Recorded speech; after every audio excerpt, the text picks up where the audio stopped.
ọnwa ka ekwunume na na-emekwari PM gwa m na otegị na-akpọ na phone concerning issue n'onwe o brief on everything animal all of that. I'm sorry for that.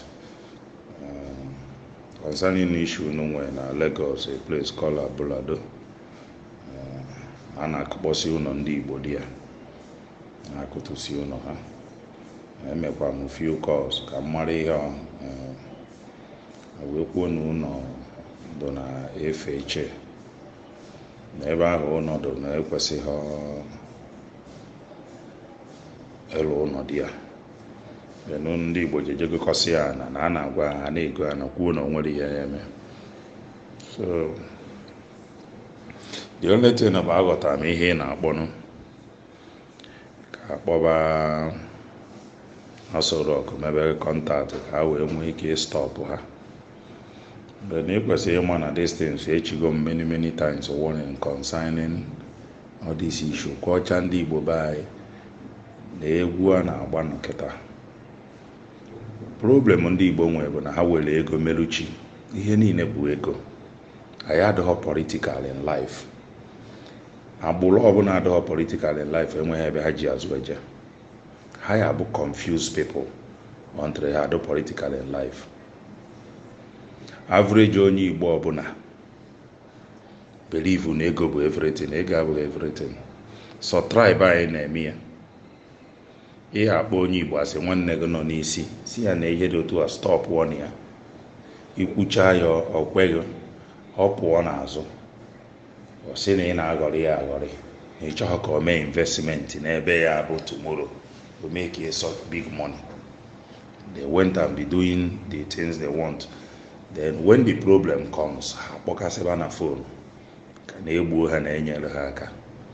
Achị kurie ụlọ niile dị ebe a si kurie ya because unu stupid.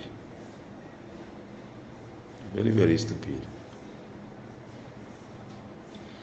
Jide ọfọ eze nwa ọ gwasịghị ọnụ na ihe ngwago unu maka concerning some of set up all this tribe na set unu but unu amaghọ. Let me tell you, all this Lagos unu na-ego ana na invest ndị Igbo na alụpịa. Ebe ahụ ị na-ego ana sometimes jee na map allocation jụọ onwe gị kedu ebe ahụ eri ahụ ị na-ego ana kedu ihe edebe ya for. A place called Amodofe ndị Igbo gorigo is an industrial area. Aya anụ ụlọ niile ahụ unu nwere na amụ in the year 2040, in the year 2035. The reason iji afọ federal government iji arụ rail concerning ha na ndị Niger because major of these people na-achị Nigerians today migrate from Niger na-emepesi everything before the year 2035. Oye ya fall. Every politician knows about that. Oye ga-etipịa. Major thing na Nigeria ga-enwe income ga-etipịa. Ụlọ niile a unu na-alụ na location ebe ndị Yoruba ụnọ ihe dị otu a ya adị ya we be 6 mgbe onye ọbụla ya azọba onwe ya. If possible the year 2040 Nigeria cannot be one again. Then ọ bụ na ha ya abụ one nọrọ restructuring. Steeti ọbụla ya ewepụta laws ha. Ụlọ niile ahụ unu lụrụ na location ebe constitution kwuru na steeti na ebe a bụ industrial area ị ga-eluzie. Onwere ihe ekwute about it. And the onwe court ihe eji eje na the world onwe ebe ị ga-eje kpịa ma ekpegbugo because na location kwuru na ebe a bụ industrial area. Ha ma ụma gba unu nkịtị ka unu na-develop be ha niile because ha ma na lost to tribe ka unu bụ ndị nzuzu. Tribe niile mụ ya. Onye Awụsa ga-ebulu efi ofu ala ha ji na-enwe ehi 5,000 bịa na Lagos lesia ya bukọrọ ego ya na jee na be ha jedebie. So business niile na-ahapụ na Igbo ndị Yoruba afọ ya na onweghị onye Yoruba ya eje lụọ ụlọ na Igbo or mepee any business. Dangote cement the most to ebe ọ kacha ele afịa bụ na Eastern region na the whole Nigeria after Lagos. Eastern region. But no nweghị ofu mkpụrụ warehouse nke o ji enwe depo any investment. The most richest man recorded in Africa enweghị ofu mkpụrụ ya na East. Ọ bụ na onye Igbo dịka Dangote, each steeti ọbụla ọ ga-alụ ihe ha ka ofu nnekwu ahịa, ofu biggest depo, a wee na-etu ya afa ndị nzuzu, a wee na-etu ya nnekwu afa because unu adịghị political in life. O nwere ihe unu ma. You understand? I watch Dangote na afụgo problem a na-enwe na Nigeria. Obido na-ebupu investment ya na invest in other African country, na-ahapụ natazi few na Nigeria in case Nigeria crash echi ka o nwee ike survive.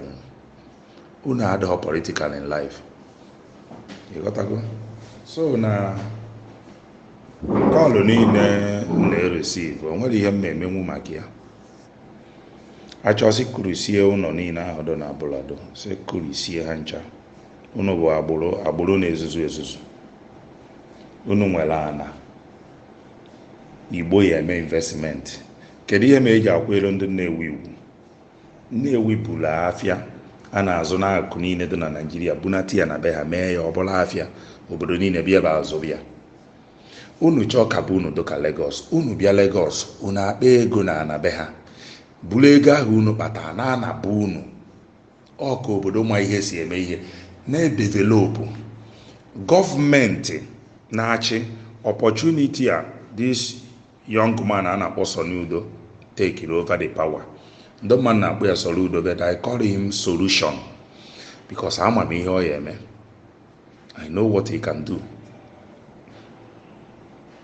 Unu ruo unu ego a na 300 million na mmiri. Kedu ana nọ na Anambra unu mego ka value ya rukwa 300 million. Okwu a na m ewejekwara ya Soludo too.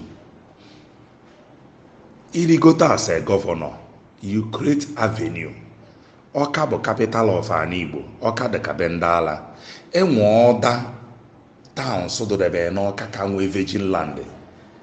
Iruo ewadi ana ka osisi ka ọ garden ka ọ ihe niile develop ya dị wuo ya da baa nke afa. Ani ebe a gobo gọọmenti eme ya na ọ ya enwe value of 100 million na mbido. Iti facility niile dị na ya. Igbo like a competition. Onye ọbụla egobe, onye ọbụla achọ ibi ebe ahụ. Idebe ana nke 500 million. Idebe this area 1 billion naira. Life is politics. Mgbe onye nọ na Igbo na onye nọ na Lagos na-anya isi nụ na na-ele ana na Anambra 1 billion. Ọma na Anambra isolukwana n'ihe a na-eme. And iru ebe ahụ gobo gọọmenti mee ya na onwe value in such a way, even though na onye golo ani ahụ chọkwazịa ka ọ convert ya ani ahụ to cash. The government enye ani ahụ onwe value. Na ịchọkwa iwere ego, social organization dị otu a ya elekwa ya enye gị ego, ọ kwụọ gị ụgwọ. Make our home ka ọ bụla a better place. Unu ruo unu na-ekokọsị ana, ma ebe agwa unu go ebe unu agwa unu go, unu na-ekokọsị na-ele si no business na-alụ na-egolu na-ahapụ na-elekwa. Ihe niile ụlọ na Lagos in the year 2040 unu ya lose 70% of it. Mụnwa na onwe mma. Unu lụrụ ụlọ, almost 70% of ụlọ niile ụlọ bụ ebe kwụsị alụ na aka ụlọ. Ebe eme hospital unu lụọ ya ụlọ, ebe eme market unu lụọ ya ụlọ, ebe emere industrial area unu lụọ ya ụlọ. Ihe unu na-ekwu n'ebe ahụ enwere industrial area bụ na ọkụ na-adị ebe a 24 hours na ha na-use line a na-akpọ 33. But ejuzi onwe kedu ihe eji mee ebe ahụ tinye special ọkụ ebe ahụ bụ ebe eme for industries. Tomorrow the government will seize it. Seize ya with a new policy ha seize ya. Ije court agwa gị na ebe ahụ ịlụrụ ụlọ abụghị ebe ikwesị ịlụ ụlọ, no industrial area, so that the whole land they are seized. Now you locate here for industry. That is how you need a loan. Ebe niile anaghị afịa na yes lose here. Unu ebe na-emegbu unu bụ ndị Igbo. Be na anaghasa na Igbo. Ezigbo a na-eme ekpochi mmiri. Some of you people bịa mụ na unu na-ekwu okwu na asị na unu mee investment na Igbo na unu ada anata ego na ya. Na a na-akwụ n'ụgwọ ụlọ 300,000. So now na mathematics unu agbakọzi na ije na Igbo gaa na 10 million wee lụsịa ụnụ ahụ wee nọrọ na 110 million ị na 1 million naira na Festac side or 1.3 million na Festac side ya nnụrụ n'unu na anadị ya. Okay, capital input there both ana ma ịlụ ụlọ will cost you 120 million and 110 million. Then in our east you go na 10 million, 15 million, 20 million wee lụọ ụlọ wee na-achọ gbakọọ ihe iji rụọ alụ na everything ọ na-apụta 40 million or 60 million or 50 million i wee na-achọ ka ị na-atịa the same price ị na ebe invest 120 million. Ifo na isi adịghị mma, isi adịghị onye na-eche ịdị eche ahụ mma. You have to check how much you invest. And your more competition now though is to become a very big place, investment, hotel, government is to put a develop this area and not less than 10-story building. Onwe otu ọzọ esi eme city. Amaghị m ihe na-eme anyị bụ ndị Igbo. The fault si from individuals, si from government. People na-achị Anambra, Imo, all this eastern region. Onwere ihe na-adị ha n'isi. Iwepụta this particular area, go government ele ya, wele go finance ya some few skyscrapers there. This area you cannot build no less than 15-story building. Obido, before you na amanye na skyscrapers eju ebe, that is what attracts people. Ebia na city, ihe na-eme ije asị na city a ị na-ekwu maka ya Lagos na ọka Enugu mma na ebia na Lagos efu mega things. So ndị Igbo na-ego ana na Lagos na-egosi ya na ebe niile dị iche iche. Advice nwe inyu na need o me kpọ onye na-ekwu ka unu mara onye na-ekwu because na anọ m na inside eso mbolo government ya. So no matter the secret of the North and the Yorubas, everything the know na amaho. And the agunu na-ewe m ezigbo iwe abụ m onye Igbo be na agunu na-ewute m so much. Agbụrụ lost tribe ka unu bụ. The same thing mere ndị Jewish. Mgbe a na-eji ha na-alụ ụlọ the whole Europe niile na-eme everything na-azọcha. What happened to them? Ede ka arise gbuo ha na the whole Europe na aha ụlọ ha niile. They now finalize and go home. They now become political in life. Ha mara ihe. Ifro na ha mara ihe keta azọba onwe ha. Wee nọrọ ebe ha nọ today. Unu bụ agbụrụ enwe left and right.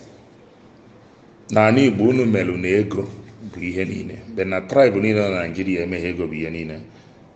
Obasanjo worth billions of dollars na akpụ isi ya na nye Poma na worth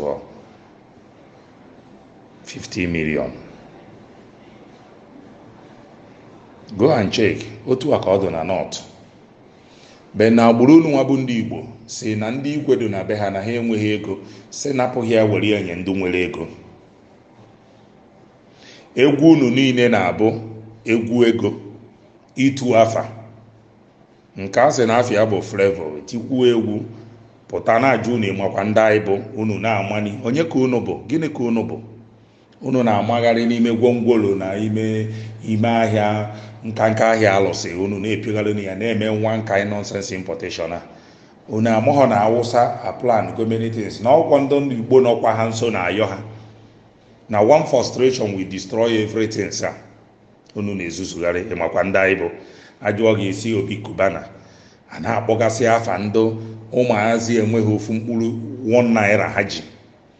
Onye na-ele biya palọ na-ele mmanya erite nni afụ ego o ji eri nni mkpọtụ ga-akarịa.